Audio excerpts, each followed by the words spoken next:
मंडल, ये साधु महापुरुष हमारे आत्मा, आप सबको पुनः पुनः पीठ से साधुवाद देते हुए हम फिर कहेंगे, हमारी किसी के प्रति मांग नहीं है, हमारी अपने इष्ट से प्रार्थना है कि तुम जागो, भारत हिंदू राष्ट्र होगा। किसी भी पंथ से बुराई नहीं, सब पंथों का आदर, सबको यही रहना है, किसी को भारत छोड़कर नहीं जाना है, कोई वैमनस्यता नहीं हमारे अंदर किसी धर्म या पंथ को लेकर, सिर्फ सबके लिए अनेकों देश रह सकते तो हिंदुस्तान कहे जाने वाले इस देश में हिंदू राष्ट्र क्यों नहीं हो सकता।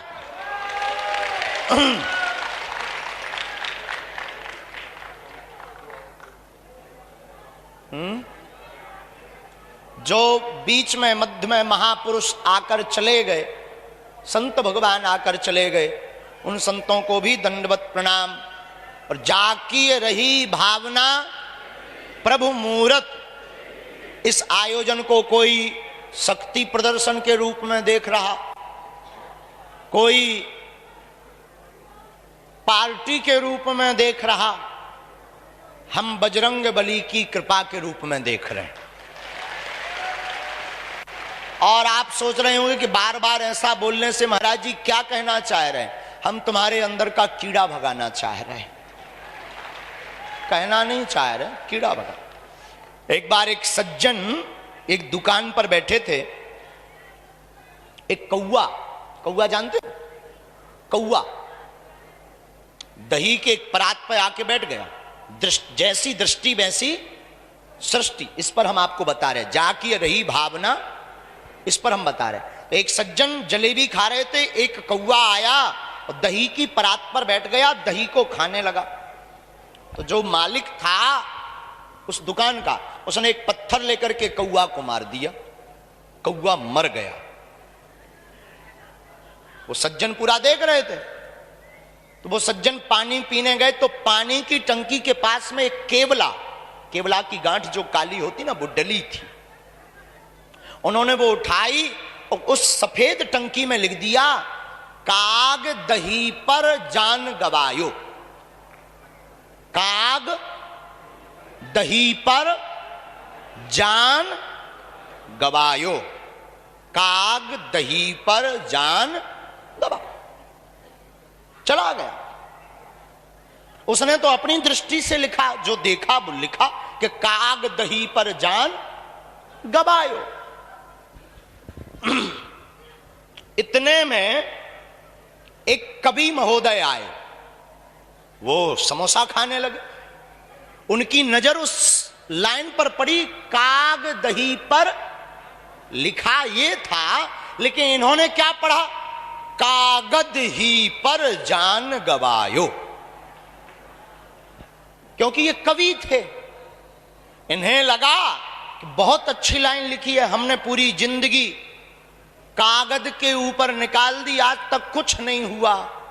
इन्होंने कहा बहुत नंबर 1 की लाइन लिखी, कागज ही पर जान गवायो। ये चले गए। अब देखो, लिखा तो था काग दही पर, लेकिन इनकी नजर कागज के थी, तो इन्हें कागज पड़ा, लिखाई दिखाई पड़ा।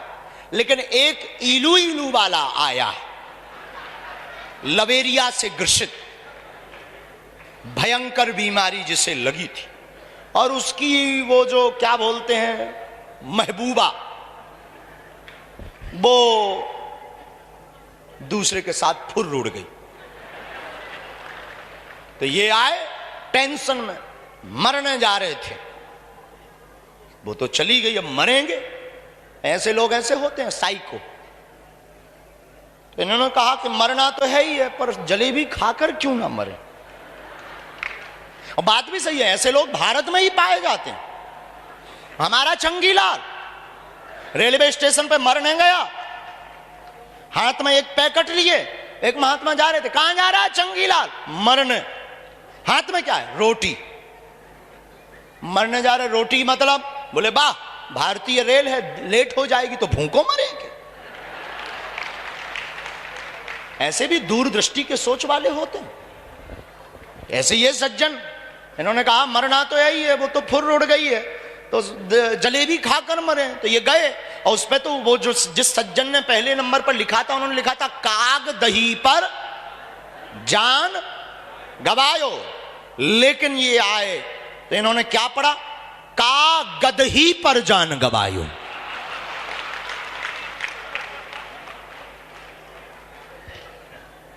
लाइन एक है, पढ़ने वाले अनेक हैं।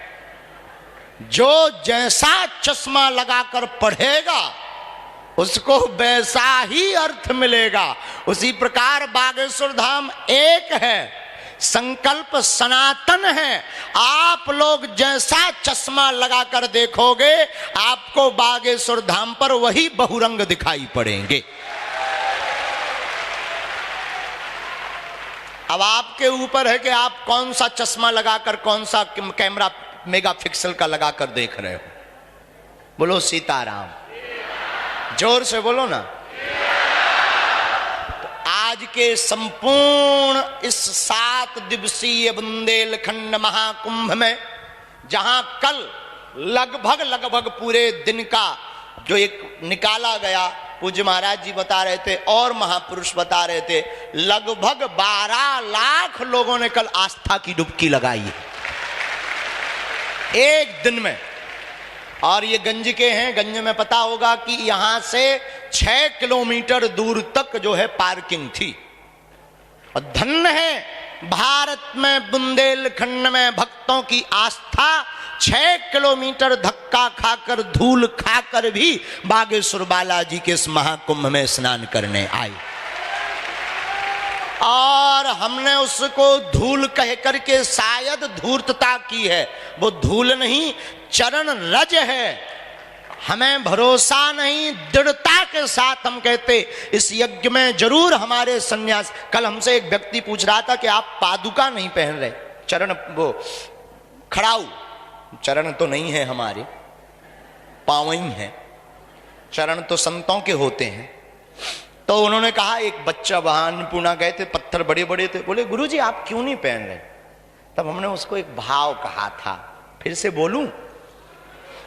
हमने उससे कहा भैया हमारा दृढ़ भरोसा है, हमारी आत्मा मन चित्त कहता है, हमारे हनुमान जी, बागेश्वर बालाजी और सन्यासी बाबा, क्योंकि हमने न्योता दिया था, एक एक बार सब जगह जा करके आशीर्वाद दिए होंगे। हमने तो मिले नहीं, ना हम मिल पाए, ना हम उन्हें पहचान पाए। लेकिन जहां जहां से वो निकले हैं वो चरण रज पवित्र हो गई है। तो हम चाहते हैं कि काऊ के पावन से सही जिस रज पर उनके चरण पड़ गए वह उड़कर हमारे अंग में लग जाए, बस इतने में ही भला हो जाएगा। और उसमें पर्दा, उसमें रोड़ा, ये पादुका ना बने, इसलिए हमने पादुका को त्यागा है कि वो शरीर में मल जावे। बस इसी के साथ बहुत बात हुई। हम तो वक्ता नहीं है, और कथा व्यास तो पूज्य महाराज जी थे, संतों ने भी कथा सुनाई है। आप सब प्रसन्न रहना, आते जाते रहना, पेशी करते रहना, अर्जी जरूर लगेगी। हम फिर मिलेंगे अगले साल मार्च महीने में 8 फरवरी को महाशिवरात्रि पड़ रही है 2024 में 8 मार्च को महाशिवरात्रि पड़ रही है। और उस दिन फिर 151 बेटियों का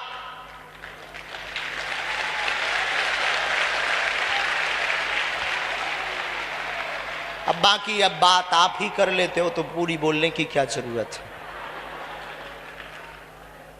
और फिर से हम दंडवत प्रणाम करके, जमात के जितने साधु आए हैं, हम दंडवत करके आपको कहेंगे कि अगले साल का न्योता अलग अलग दे। आप लोग बैठे रहिए, कोई नहीं खड़ा, हमें सेवादार की भी आवश्यकता नहीं है, बैठ जाइए।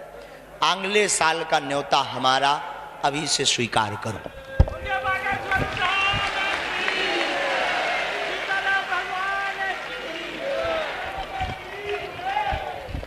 दक्षिणा मिल है ना, भंडारे की कमी ना रहे। और अयोध्या धाम की जितनी विभूति आई, हमारे गुरु भाई आचार्य हिमांशु जी, हमारे गुरु भाई आंजनेय दास जी महाराज, हटा वाले महंत जी जो आज 15 दिन से यहीं पर हैं, बड़े छुपे हुए महात्मा हैं, हमेशा एकांत रहना, कोई जो निवेदन कर लो तुरंत जी। ऐसे हमारे पूज्य हटा वाले महंत जी, पूज्य अयोध्या की ये सब मूर्तियां, संत वृंद, इनके चरणों को दंडवत करके हम आपको भी न्योता देते और संतों के साथ सिया राम मैं सब जग जानी करहूं प्रणाम। आप सब में भी हमें राम जी दिखाई पड़ते हैं, आपका मन बोले, चित्त बोले तो हमारा न्योता अगले साल का पुनः स्वीकार करना। हम सबको प्रणाम करें।